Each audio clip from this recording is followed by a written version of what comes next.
Rogamos que sea tu Santo Espíritu guiándonos, Señor, a toda verdad. Que todo lo que hagamos sea para tu sola gloria y honra, Señor.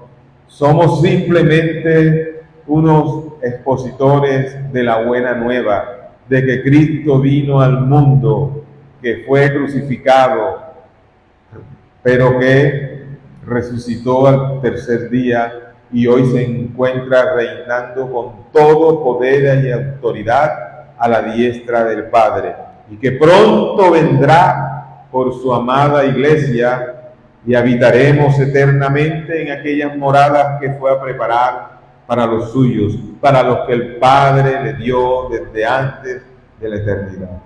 Bendito y alabado sea tu nombre, Señor, exaltado sobre todo en este tu santo día. En el nombre de Jesús, amén. Pueden sentarse, amada iglesia. Amados hermanos, hoy en la serie expositiva y consecutiva de Pedro que hemos venido estudiando, hoy nos encontramos en la primera carta de Pedro, capítulo 2, versículo 4 al 5. Leeré para ustedes la santa palabra del Señor. Dice: acercándoos a Él, piedra viva, desechada ciertamente por los hombres, mas para Dios escogida y preciosa. Vosotros también, como piedras vivas, sed edificados como casa espiritual y sacerdocio santo, para ofrecer sacrificios espirituales aceptables a Dios por medio de Jesucristo. Bendita sea la palabra de nuestro buen Señor. Amada iglesia, el título de nuestro sermón hoy es Cristo, la piedra viva. Y tendremos los siguientes puntos. Primero, unidos a la piedra viva. Segundo, levantados por la piedra viva. Y tercero, ahora somos sacerdocio santo. Dios bendiga su santa palabra, iglesia. A manera de introducción, iglesia, vemos que en esta exposición sistemática y consecutiva de la primera epístola del apóstol Pedro, ahora él pasa de las obligaciones de hacer y de no hacer, como lo vimos en nuestro sermón pasado, y él lo hacía de manera individual a cada creyente. En el mensaje de hoy, él pasa a considerar asuntos sobre el conjunto de ellos, integrados en Cristo y formando cada uno parte de la iglesia. Pasemos entonces de manera inmediata a nuestro primer punto: unidos a la piedra viva. Dice nuestro texto en el verso 4: acercándoos a Él, piedra viva, desechada ciertamente por los hombres, mas para Dios escogida y preciosa. El apóstol Pedro va a usar la metáfora en esta enseñanza de un edificio para referirse a esta piedra viva. Sorprendentemente, este edificio crece porque es vivo. Es decir, las piedras que lo forman también son vivas. Este edificio crecerá y crecerá a la estatura que el Señor espera. Este edificio sin duda son los creyentes.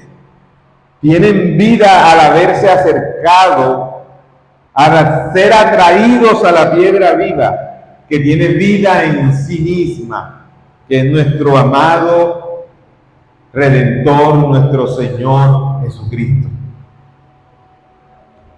En el ejercicio de la fe salvadora, el Espíritu Santo toma y nos tomó a nosotros cuando estábamos muertos en nuestros delitos y pecados, como dice Efesios 2:1, para unirnos vitalmente a Cristo como una piedra viva, de modo que pasa a formar una unidad con Él y en Él. Nosotros ahora somos uno en Cristo Jesús, con Él por pura gracia. Él nos ha comunicado la vida eterna que solamente es propia de Dios.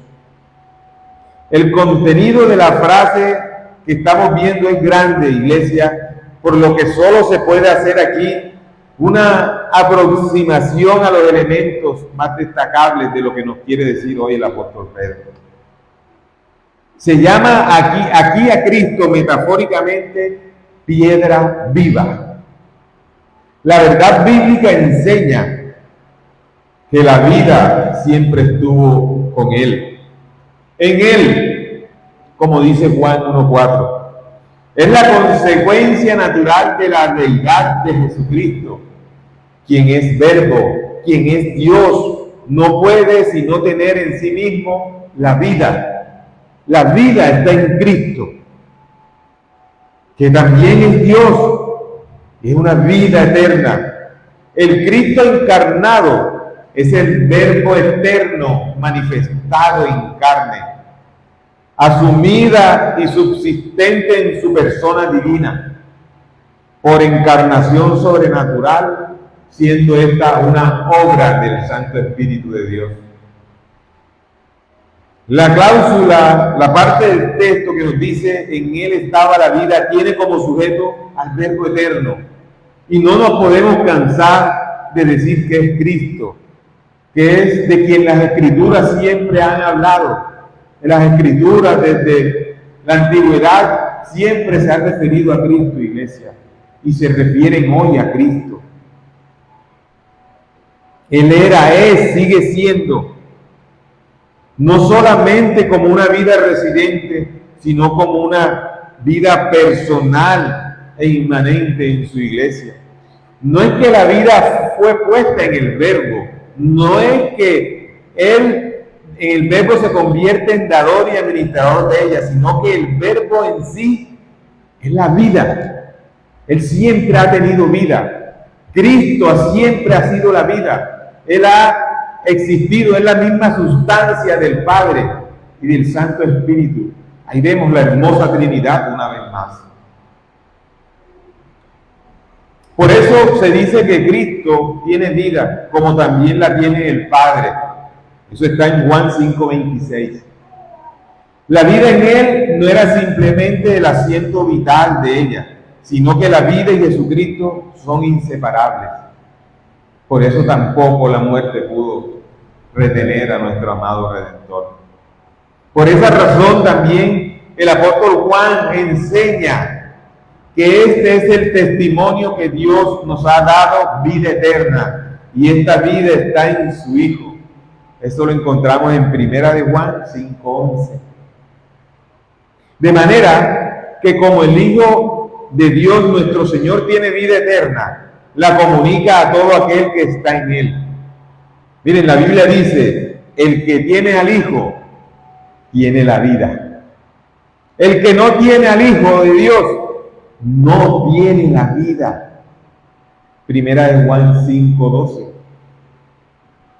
De manera que la vida está en Él como fuente y principio causal de la vida para el que cree. Jesús lo promete cuando dice, hablando de los creyentes en Él, que son suyos, y dice, yo les doy vida eterna, dice nuestro amado Redentor, y no perecerán jamás, ni nadie las arrebatará de mi mano. Juan 10:28. ¿Quién nos podrá arrebatar de la mano de Cristo?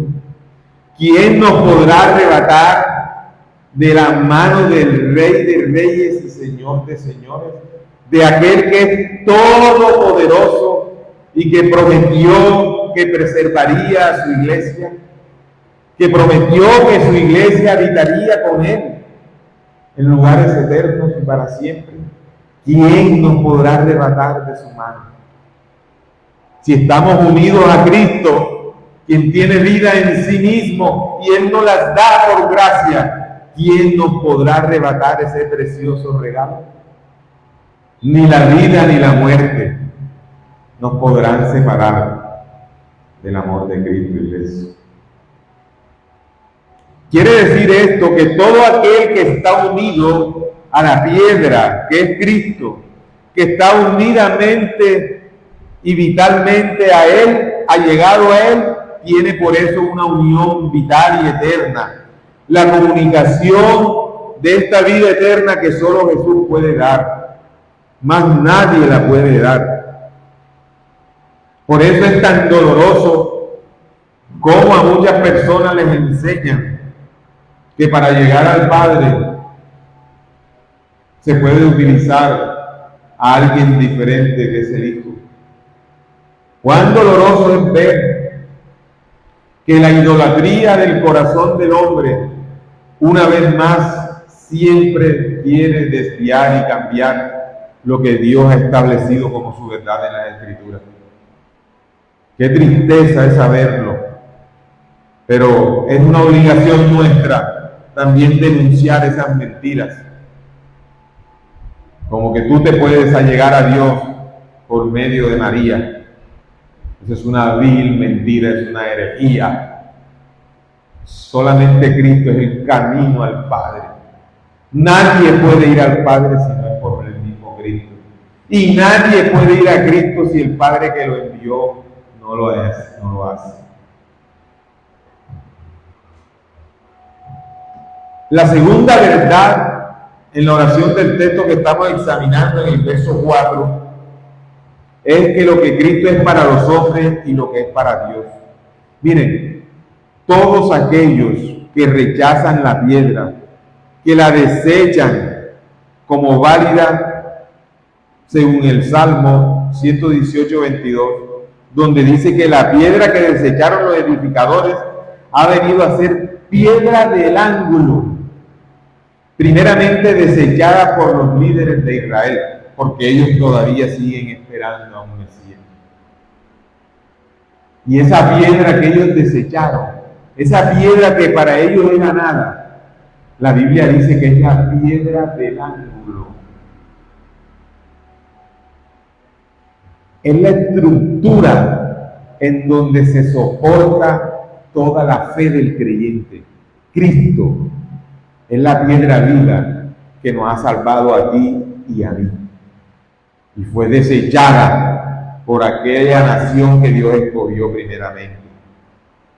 Él fue rechazado como indigno o inconveniente.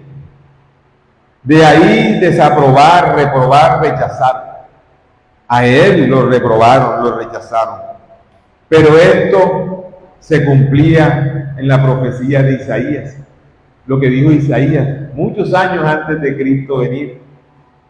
Él nos dijo: no hay parecer en Él, ni hermosura le veremos, mas sin atractivo para que le deseemos. Isaías 53, 2. Ya esto se había profetizado en el tiempo antiguo, que nuestro Cristo sería despreciado, que la roca fuerte e indestructible sería despreciada.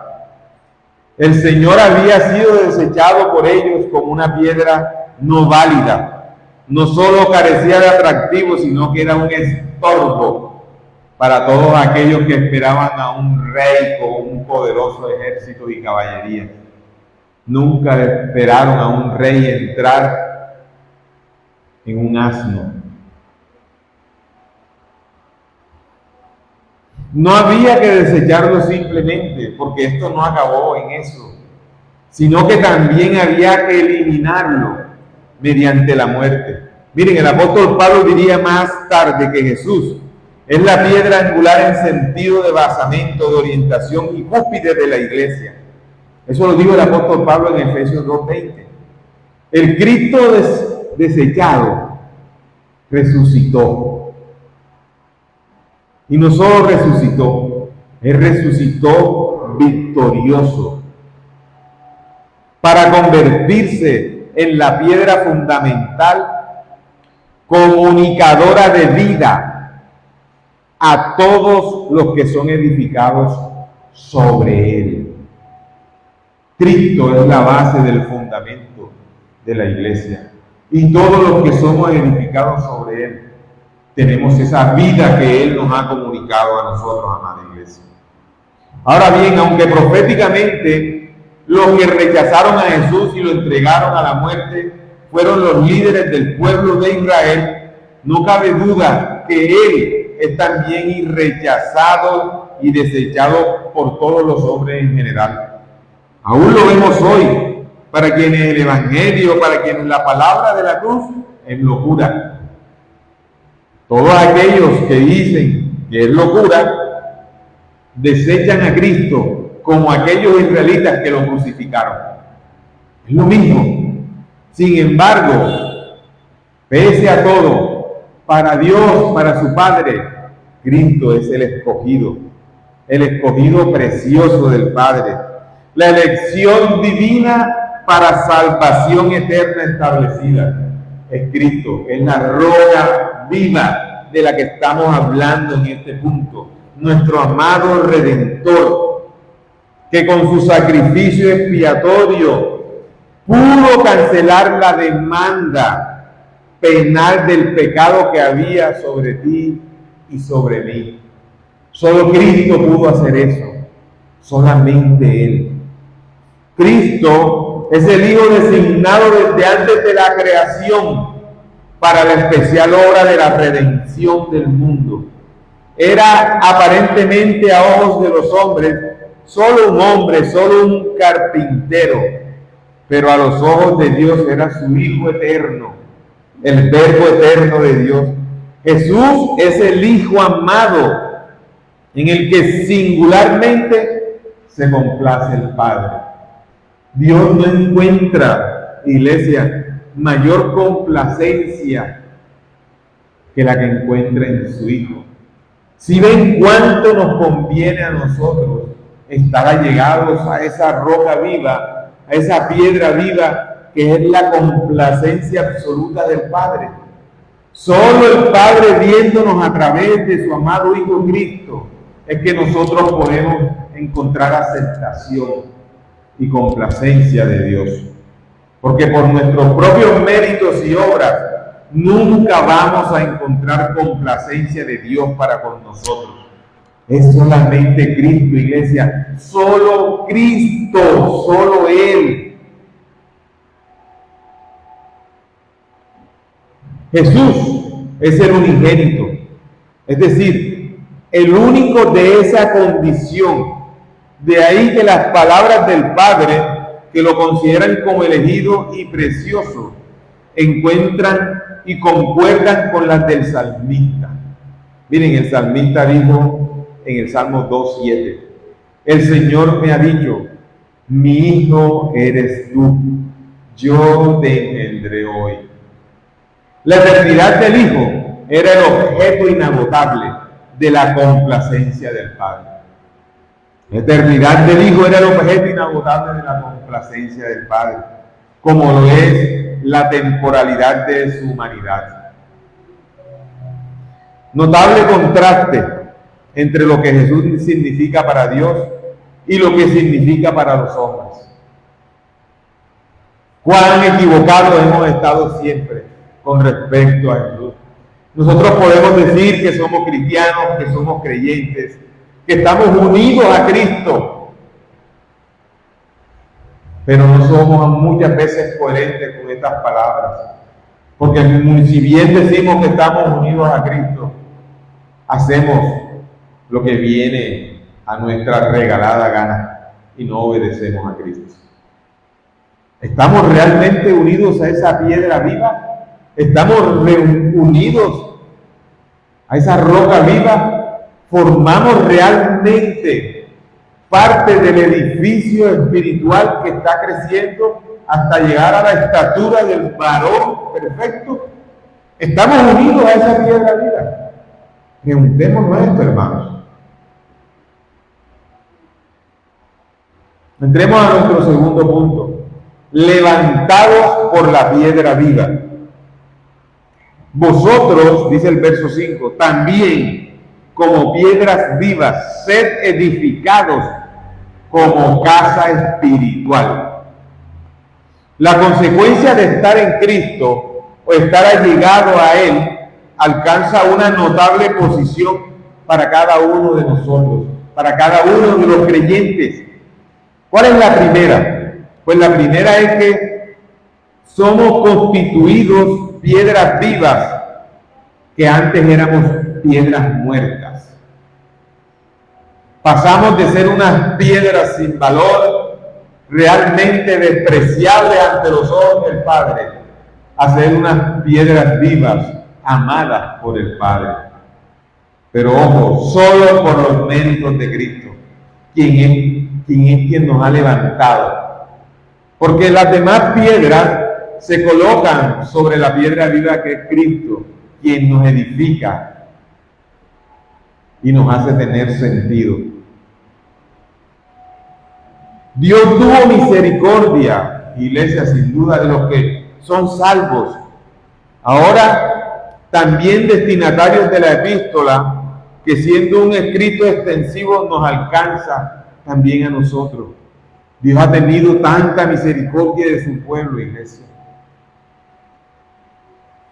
Es tan maravilloso el poder estar compartiendo en un día del Señor todas estas enseñanzas que nos hablan de su amor, de su misericordia, de su exhortación.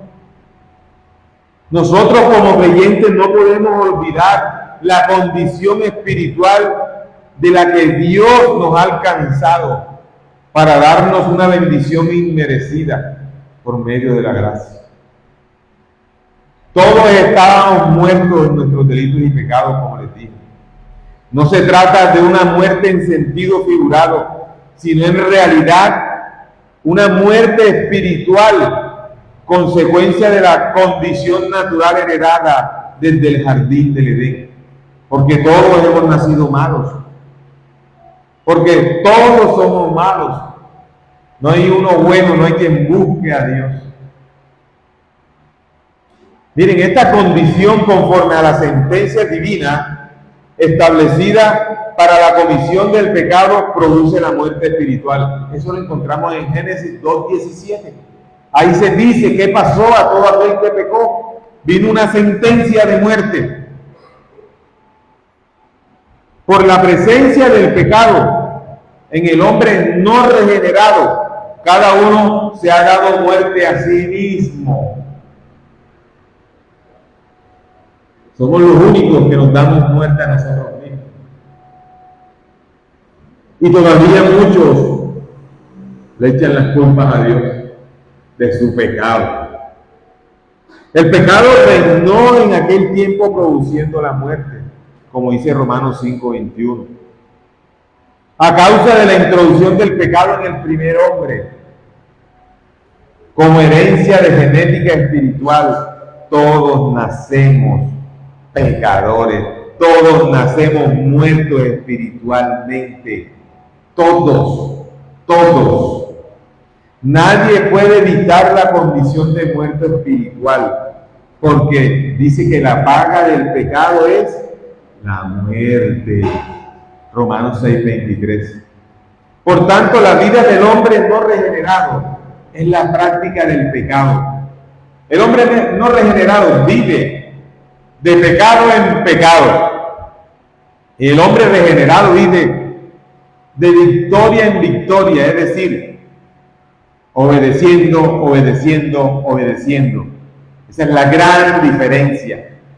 Que nosotros ahora no nos podemos complacer ni revolcarnos como el cerdo recién lavado en el barro. Debemos mortificar nuestros pecados si es que de verdad estamos allegados a la roca viva que es Cristo. Miren, esta muerte espiritual sin duda representa la separación de Dios. Así como Adán y Eva fueron expulsados del jardín del Edén, de la presencia de Dios, así nacimos todos naturalmente separados de Dios por ese pecado heredado de nuestros padres primeros. De ahí que Cristo, como aquel en que se manifiesta la plenitud de la deidad en forma corporal, se presente como en quien da la vida. Y él mismo diga que es la vida. Sí, Cristo es la vida. Cristo es el Adán perfecto. Cristo es el único que no desobedeció a Dios, que fue perfecto en todo. Hizo lo que Adán no hizo. El unigénito del Padre. Solo Él es el perfecto, el absolutamente limpio de todo pecado. Cristo, solo esa piedra viva, amada iglesia. Los gentiles vivían practicando siempre la multitud de los pecados, como se aprecia en la demanda hecha sobre asuntos que deben ser dejados en la vida del salvo. Sin embargo, debemos entender que no todos los creyentes han practicado aberraciones pecaminosas.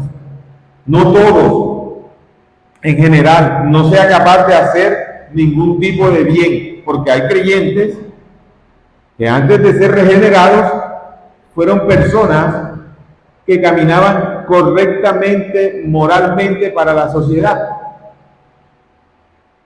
Esto tampoco hace que sean salvos. Son salvos por la libre elección del Padre que hizo sobre ellos. Aún así, siendo así, si no hubiesen sido regenerados, serían los mismos degenerados que aquellos impíos y gentiles que no hacen lo bueno delante del Señor. Jesús mismo enseñó que hacer el bien a quienes lo hacen a otros es algo natural. ¿Qué mérito tiene hacer lo bueno a quien hace lo bueno conmigo? No. Eso no tiene mérito. El mérito está en hacerle el bien al que a ti te hace el mal. Ahí está el verdadero mérito. ¿Qué bien le hicimos nosotros a Jesús? Ningún bien. Lo crucificamos, lo tratamos como lo peor de este mundo. Y Jesús sí que nos hizo un bien. Y nos hizo un bien que traspasa la temporalidad de este mundo. Nos salvó, nos amó, pagó lo que tú y yo debíamos pagar en la cruz. Eso lo hizo nuestro amado Cristo, nuestro Redentor amado. Por eso ahora somos esas piedras levantadas en ese edificio vivo que crece y que es Cristo quien nos sostiene. Todos hemos sido muertos espirituales. Todo hombre lo fue desde que nació, pero gracias a nuestro Dios por su amado Cristo, por nuestro Redentor que llegó a nosotros a darnos vida nueva. La realidad pecaminosa del ser humano determina también la realidad de la muerte espiritual de todos. Yo siempre les he puesto un ejemplo a ustedes como iglesia. Muchos dicen, pastor, pero ¿cómo es posible que un niño se vaya al infierno? Yo les digo, ustedes han enseñado a sus hijos a pecar.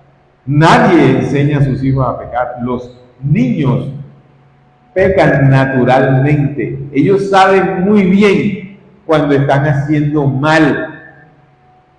Eso es heredado, hermanos. Eso es heredado. Por eso también les digo que no podemos andar con la ligereza que andan muchos, de andar bautizando niños que no tienen convicción de pecado. Eso no se hace, iglesia, eso es antibíblico. Entonces, la gran solución de Dios al problema de la muerte espiritual no podía ser otra que una resurrección en Cristo. ¿Por qué? Somos resucitados en Cristo, siendo Cristo el primogénito de todos los resucitados, nuestro amado Redentor.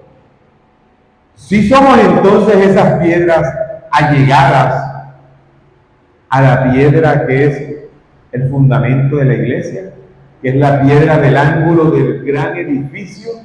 Si somos esas piedras allegadas a la iglesia, preguntémonos esto todos nuestros días. Miren, la resurrección de los muertos espirituales permite gozar de una nueva vida en Cristo. Por eso, cuando alguien es regenerado, alguien que fue llamado, en el cielo hay fiesta, hermano. Es por eso, simplemente por ese gozo de esa nueva vida que nos ha dado Cristo a nosotros. Ahora somos levantados por esa piedra viva, como dice el título de nuestro segundo punto. Ella es la que genera un cambio de orientación hacia Dios y sus cosas. Miren lo que dice Colosenses del 1 al 3. Si pues habéis resucitado con Cristo, buscad las cosas de arriba, donde está Cristo sentado a la diestra de Dios. Poned la mira en las cosas de arriba, no en las de la tierra. Porque habéis muerto y vuestra vida está escondida con Cristo en Dios. Amados, ¿cuántos decimos que somos creyentes, pero tenemos nuestra mirada fija en las cosas de acá abajo, en las cosas de este mundo? Únicamente nos interesa el aquí, el ahora. ¿Cuántos no hemos fijado nuestra mirada en el cielo, en donde nada perece, en donde nada muere? Estemos contentos con abrigo y sustento. Que el Señor libre y guarde nuestros corazones de la avaricia que este mundo nos muestra. Este mundo nos abre los ojos para que nuestra bendición y prosperidad sea aquí y ahora, en todo lo que perece. Sin nada vinimos a este mundo y nada nos llevaremos de este mundo. Absolutamente nada. No te llevarás tu casa, no te llevarás tu carro, no te llevarás tu moto, no te llevarás tu dinero, no te llevarás nada.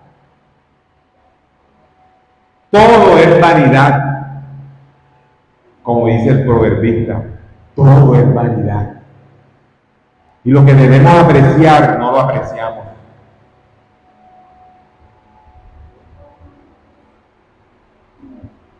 Dios nos ayude, iglesia, para poner nuestros ojos en lo que realmente debemos ponerlo. La vida de resurrección manifiesta en el exterior la voluntad de Dios. Todo aquel que ha sido o está siendo edificado sobre la piedra que es Cristo será evidente para el mundo. El mundo dirá: caramba, ¿qué le pasó a Pedro? ¿Qué le pasó a Carlos? Ya no es el mismo de antes. Ya no dice, ya no tiene la boca sucia. Ya no anda metido en las cosas del mundo. Tiene una vida diferente.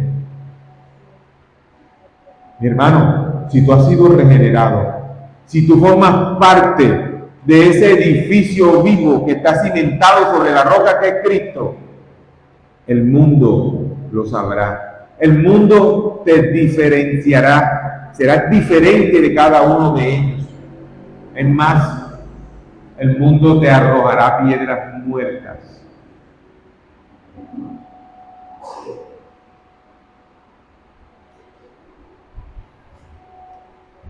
Cuando somos regenerados, el Espíritu de Dios reproduce en nosotros el carácter moral de Cristo. Cuando somos regenerados, el Espíritu de Dios reproduce en nosotros el carácter moral de Cristo. Ese es un fruto. A todos aquellos unidos a Cristo deben tener el carácter de Cristo. Nosotros debemos ser imitadores de Cristo. Imitadlo a Él en todo. Miren lo que dice Gálatas 5, del 22 al 25, sobre la transformación evidente del creyente, de aquel que pasó de muerte a vida. Dice Gálatas 5, 22 al 25. Mas el fruto del Espíritu es amor, gozo, paz, paciencia, benignidad, bondad, fe, mansedumbre, templanza. Contra tales cosas no hay ley. Es decir, quien cumple todas estas cosas que son el fruto del Espíritu, ya ha cumplido la ley. No hay ley y solamente estamos capacitados para hacer estas cosas cuando Cristo es nuestra roca, cuando Él nos ha levantado, cuando hemos sido justificados por la obra de Cristo. Es cuando nosotros vamos a ser mansos, vamos a actuar en amor, no vamos a pagarle mal por mal a nadie, vamos a tener gozo en medio de las tribulaciones, vamos a tener paz en medio de las guerras que podamos tener, vamos a tener paciencia con todo lo que nos rodea.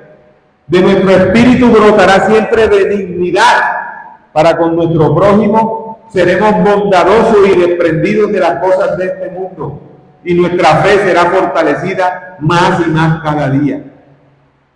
¿Pasa esto en nosotros, iglesia? ¿Pasa esto en nosotros? Preguntémonos. Seamos honestos y no nos engañemos a nosotros mismos. Preguntémonos si nosotros gozamos más compartiendo con el mundo, si nos sentimos más a gusto con aquellos que siempre andan sacando de su boca palabras blasfemas. ¿Con quién te sientes tú mejor? ¿Con quién te identificas mejor? ¿Con tus hermanos de la fe o con el mundo?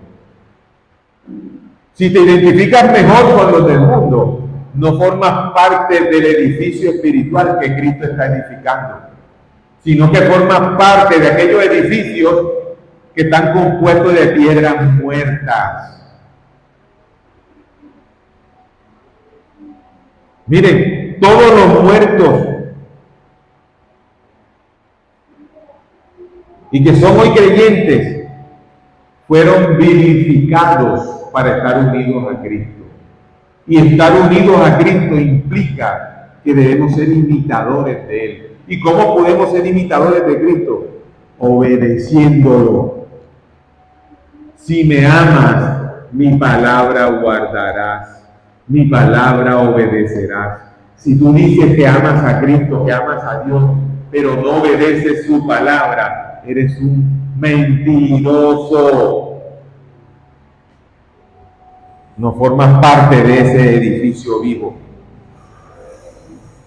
Los creyentes individualmente y la colectividad de ellos como cuerpo son llevados siempre al triunfo de Cristo Jesús, es decir, la iglesia. Miren lo que dice 2 Corintios 2:14. Mas a Dios gracias, el cual nos lleva siempre de triunfo en Cristo Jesús, y por medio de nosotros manifiesta en todo lugar el olor de su conocimiento. Mis hermanos, si nosotros no somos identificados como cristianos a donde vayamos, estamos graves. Si nosotros nos avergonzamos de Él y de su evangelio, Él se avergonzará de nosotros delante del Padre. Mi hermano, a ti te conocen cuando tú llegas a un lugar porque eres cristiano. O te conocen cuando llegas a un lugar porque eres el payaso de la fiesta. ¿Por qué te conocen cuando llegan a un sitio? Porque eres correcto, porque amas la verdad. O te conocen porque eres un tramposo, chanchullero y mentiroso. Porque contigo pueden hacer todos los negocios que ellos quieran. ¿Te conocen por esto? ¿O te conocen porque eres un creyente firme, del que dicen, con Él no harán negocio, porque Él no quiere nada de este mundo? ¿Por qué te conocen? ¿Por qué nos conocen en el mundo, hermano? ¿Porque estamos muertos para el mundo? ¿O porque estamos vivos para Cristo? ¿Por qué nos conocen en el mundo? Romanos 8:17 dice, y si hijos, también herederos, herederos de Dios y coherederos con Cristo, si es que padecemos juntamente con Él, para que juntamente con Él seamos glorificados. Iglesia, Cristo nos prometió aflicciones y nos dijo que confiáramos porque Él venció. Y también en su palabra nos promete padecimientos a causa de su evangelio. Pero también nos promete que si soportamos esos padecimientos, seremos juntamente con Él glorificados. Yo prefiero padecer este corto tiempo, porque la vida es muy cortica en comparación a la eternidad que vamos a tener al lado de Cristo, iglesia. El tener riquezas en este mundo es tan vano y tan fútil que no representa nada al lado de la eternidad, al lado de Cristo. ¿Por qué te preocupas tanto por las cosas de este mundo? Pero no consideras lo que Cristo ha prometido para los suyos. ¿Dónde está tu corazón? Ahí está tu tesoro, hermano. Si tu corazón está con los tesoros de este mundo, tú estás aquí. Tú no perteneces al reino de Cristo. Miren, a causa de esta nueva relación que ahora tenemos con esa piedra viva que nos ha levantado para vida eterna, el creyente es edificado como casa espiritual. Nosotros mismos somos unos edificios espirituales en donde habita el Espíritu Santo de Dios. Eso somos nosotros hoy día. Él es el edificador y constructor de la iglesia. Como él mismo lo dijo, yo edificaré mi iglesia, en Mateo 16:18. El Señor contrae él mismo el compromiso de edificar su iglesia. Lo hará él, no lo hará otro. Otros lo harán, pero por delegación de él. Es decir, lo hace él mismo porque él es quien manda, él es el rey. A él debemos obedecer. Esta acción de edificar es algo continuado en el tiempo y que demanda una cierta lentitud desde el plano humano. Muchas veces nosotros queremos ver a nuestros hermanos, a los cuales ya hay evidencia de que fueron regenerados, antes llamados y están caminando en el proceso de santificación. Queremos verlos que maduren rápido, que no sean niños fluctuantes en la fe. Queremos que ya tomen su alimento sólido, pero no. Somos tan limitados como seres humanos que es el Señor mismo quien se ha llenado de paciencia con nosotros para que procedamos al arrepentimiento total de nuestros pecados. La edificación de las piedras vivas está absolutamente bien coordinada. Nada se escapa de la soberanía de Dios. Miren, ese edificio celestial no ha sido erigido en un solo momento, sino que está en edificación continua hasta el momento en que se ha trasladado a la presencia de Dios. Nosotros seremos edificados cada día hasta cuando Cristo venga. Y será Él quien nos presente como esa edificación sin manchas y sin arrugas delante del Padre cuando seamos glorificados. Eso lo hará Cristo, pero nos conviene que nos encuentre edificando la casa. Eso nos conviene. Eso demostrará que somos sus hijos. La mortificación de nuestros pecados demostrará que amamos a Cristo.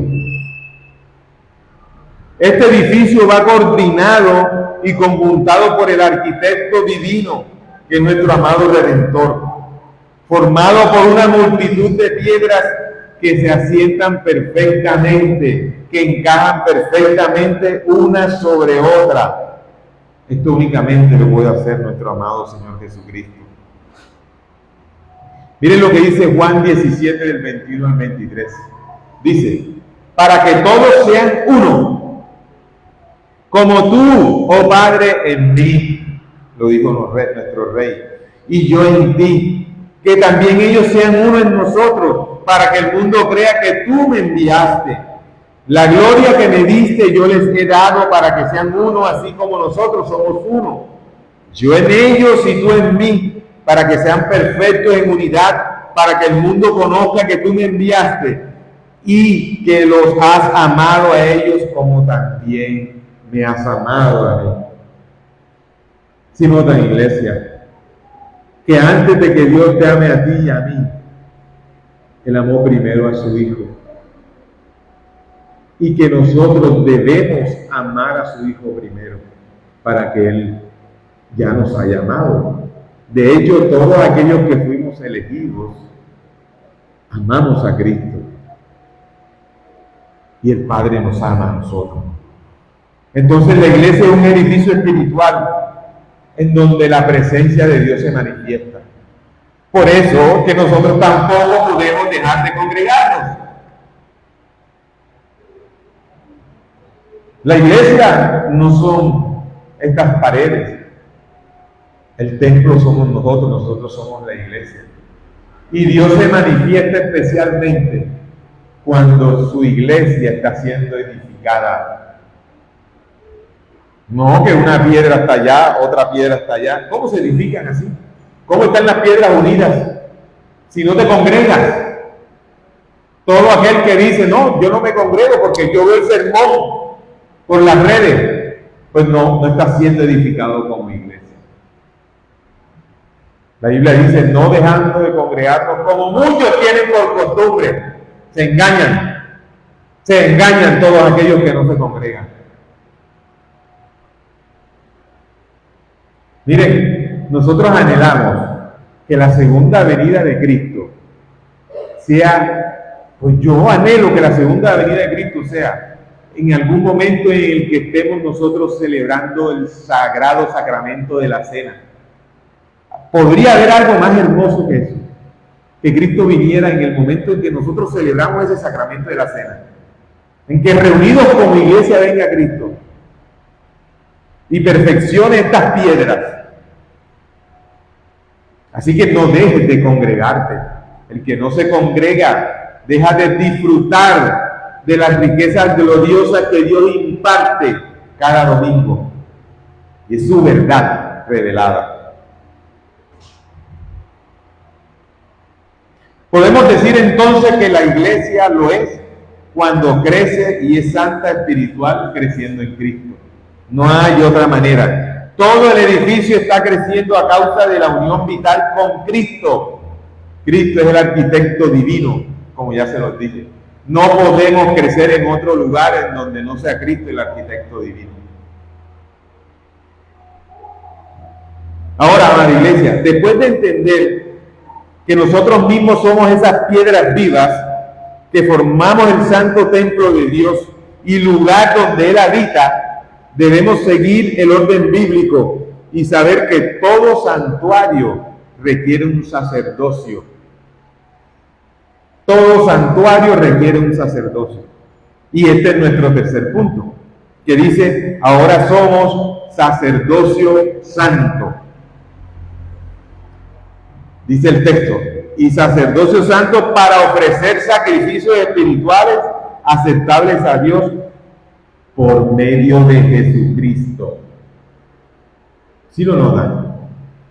No hay ningún sacrificio santo del sacerdote aceptable a Dios si no es hecho por medio de Cristo, si no es hecho por los privilegios y méritos que solo Cristo obtuvo y tiene a favor de nosotros. Ahora, siendo nosotros una casa espiritual edificada por Cristo,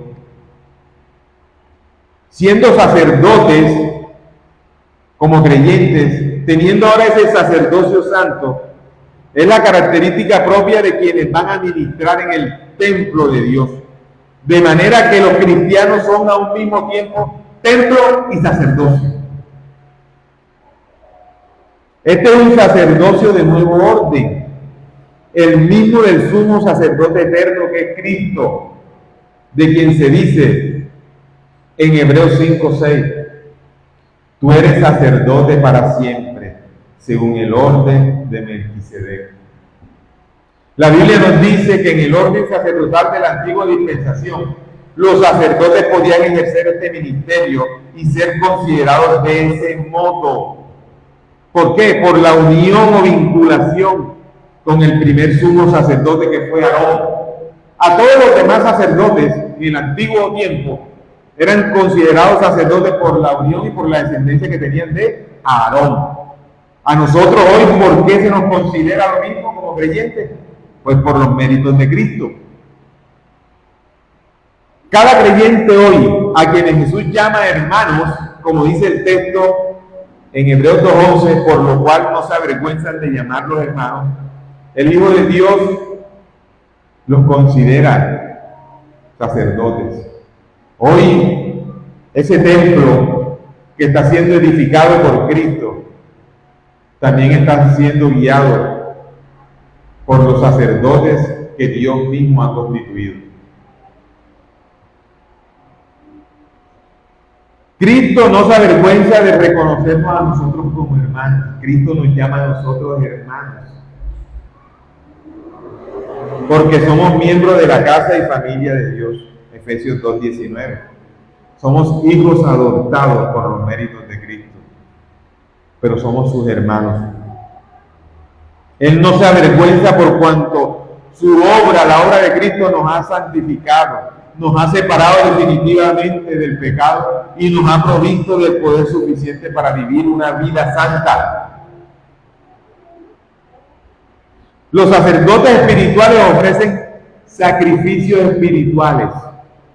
La gran maravilla de la obra de Dios hace posible que el creyente sea templo, sacerdocio y sacrificio como resultado de la unión con Cristo.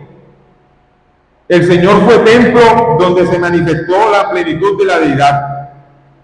Juan 1:14. Y aquel verbo fue hecho carne y habitó entre nosotros. Y vimos su gloria, gloria del unigénito del Padre, lleno de gracia y de verdad. Aquí nos está diciendo que la plenitud de la deidad también se hizo templo.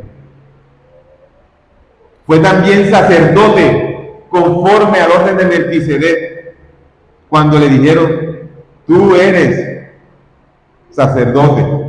También fue el sacrificio perfecto ofreciéndose a sí mismo. En Hebreos 9:14, cuanto más la sangre de Cristo, la cual mediante el Espíritu Eterno se ofreció a sí mismo sin mancha a Dios, limpiará vuestras conciencias de obras muertas para que sirváis al Dios vivo. Iglesia, Él es el perfecto sacerdote. El texto que nos ocupa hoy dice a continuación que los sacerdotes ofrecen sacrificios santos en la casa espiritual, tal y como conviene también a un Dios que es espíritu. Se llaman espirituales porque el culto establecido, la adoración a Dios, es espíritu y en verdad. Él dice que Él necesita que lo adoremos, que si lo adoramos, lo adoremos en espíritu y en verdad. Es necesario que así lo adoremos, en espíritu y en verdad. Dios nos ayude para que esto pueda ser así. Mire, el Nuevo Testamento da la relación de los 5 sacrificios espirituales que los sacerdotes de hoy del nuevo pacto deben ofrecer. ¿Saben cuáles son? Primeramente, el sacrificio de alabanza. Hebreos 13:15. Así que ofrezcamos siempre a Dios por medio de Él sacrificio de alabanza, es decir, frutos de labios que confiesen su nombre. Consistente en ofrecer a Dios frutos de labios que tiene que ver con la alabanza personal, en expresión de gratitud y gozo por todo lo recibido. No estamos hablando simplemente de la entonación de himnos. Nosotros ofrecemos frutos de alabanza a Dios con todo aquello que sale de nuestra boca, amados hermanos. O se los ofrecemos a Dios, o no sé a quién se los podrá ofrecer. Debemos entender entonces que la alabanza es una expresión de adoración en la que se le tributa a Dios honor, gloria y gratitud por lo que es y por lo que hace. Otro sacrificio espiritual es el bien hacer. ¿Cómo así que el bien hacer? Hebreos 13 y 16 ya dice, y de hacer bien y de ayuda mutua, no os olvidéis. Nosotros ahora hacemos bien, porque en nosotros mora el Santo Espíritu de Dios. Porque ahora la evidencia de que hemos sido llamados a la salvación es las buenas obras. No todo lo contrario, no es que vamos a hacer buenas obras para ser salvos, no. Ahora nosotros tenemos un fruto que debe ser innato en cada uno de nosotros, porque ya hemos sido salvos. Y no nos podemos olvidar de hacer el bien. Y esto se manifiesta con la experiencia de la nueva vida en Cristo que tiene cada uno de nosotros. En el plano de la identificación con el Señor debemos cada día parecernos más a Cristo y menos a nosotros. Más a Cristo, menos a nosotros, siguiendo la senda del Maestro, iglesia. Hechos 10:38. Como Dios ungió con el Espíritu Santo y con poder a Jesús de Nazaret, y como éste anduvo haciendo bienes y sanando a todos los oprimidos por el diablo, porque Dios estaba con él.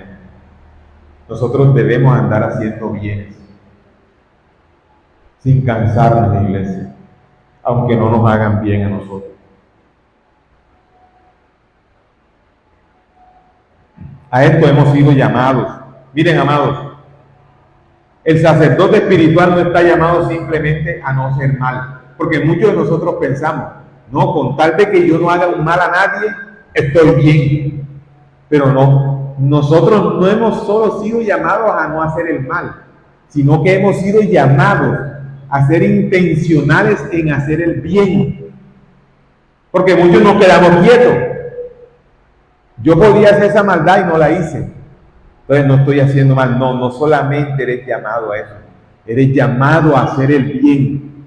A eso somos llamados todos nosotros. A que hagamos el bien de manera intencional.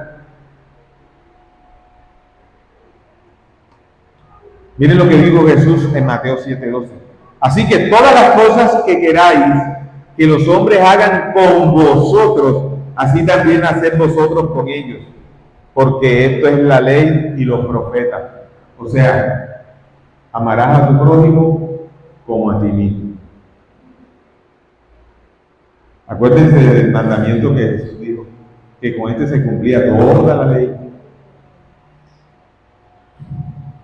Quien se llama a sí mismo el Hijo de Dios lo hizo.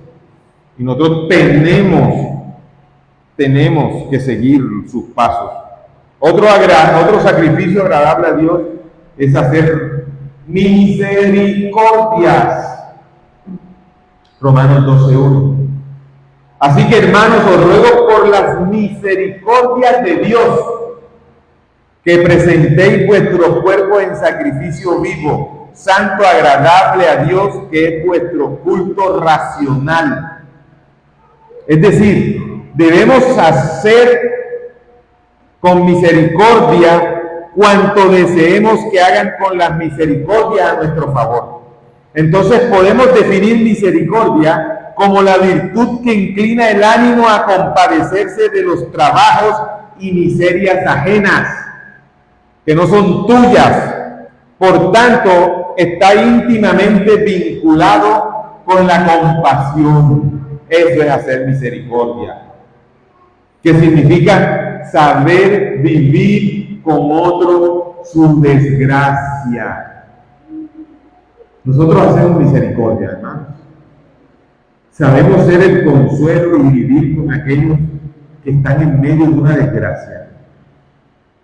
O simplemente tú te alejas de aquellos que están en desgracia para no verte afectado. Nótese que en este texto el sustantivo está en plural, dice misericordias.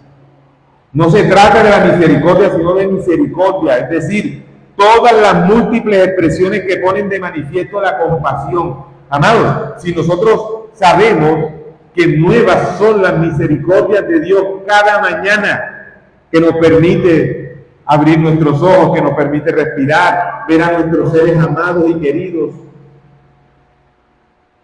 Tú debes dar en gracia lo que en gracia recibes, hermano. Porque no haces extensivo tu brazo de compasión y misericordia con los que necesitan, con los que están en desgracia.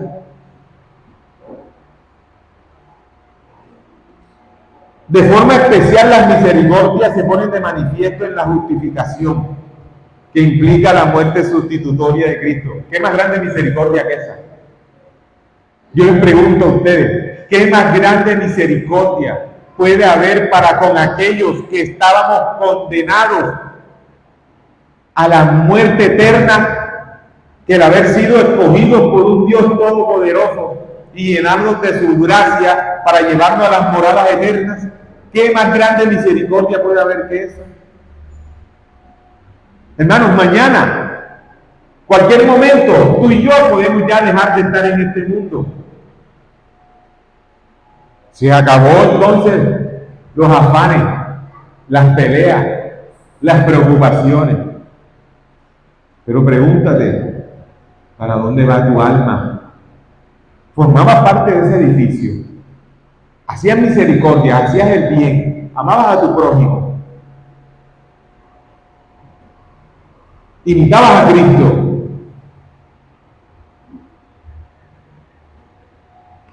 Las misericordias de Dios son la infinita dimensión de su amor personal.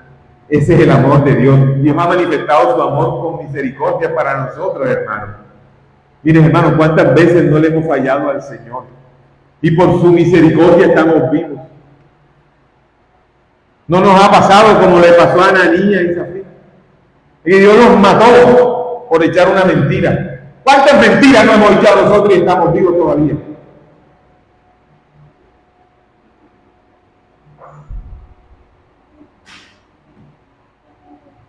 Pero las misericordias de Dios son firmes y admirables. Así deben ser las nuestras iglesias. Firmes y admirables. Pero esa firmeza y esa admiración solamente va dirigida hacia nuestro amado Cristo, para su gloria y para su honra, no para la nuestra. Porque si por nosotros fuéramos, a nadie le haríamos misericordia. A nadie. Porque tendemos a pensar en mí, en mí, en mí y en mí. Y primero yo, y segundo yo, y tercero yo. Cuánta paciencia y misericordia ha tenido nuestro buen Dios con cada uno de nosotros.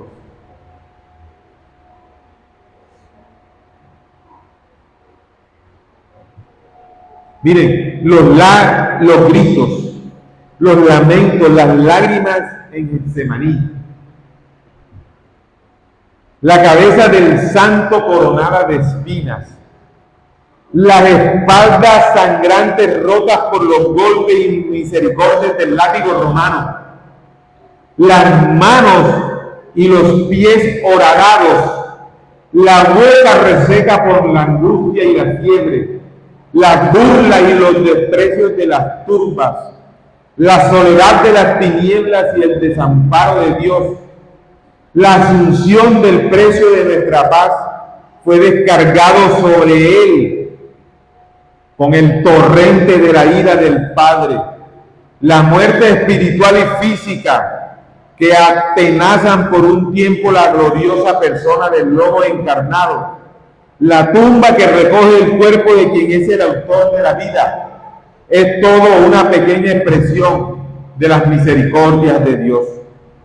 Todo lo que hizo nuestro amado Redentor, todo lo que Él sufrió por ti, por mí, pero más que todo por mandato del Padre, fueron misericordias para con nosotros, porque era a nosotros a quien nos debían hacer todas esas cosas, no a Cristo. Dios ayude a su iglesia, amados. Dios nos ayude. Oremos.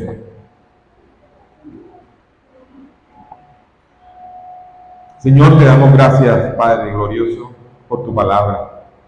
Te damos gracias por el gran amor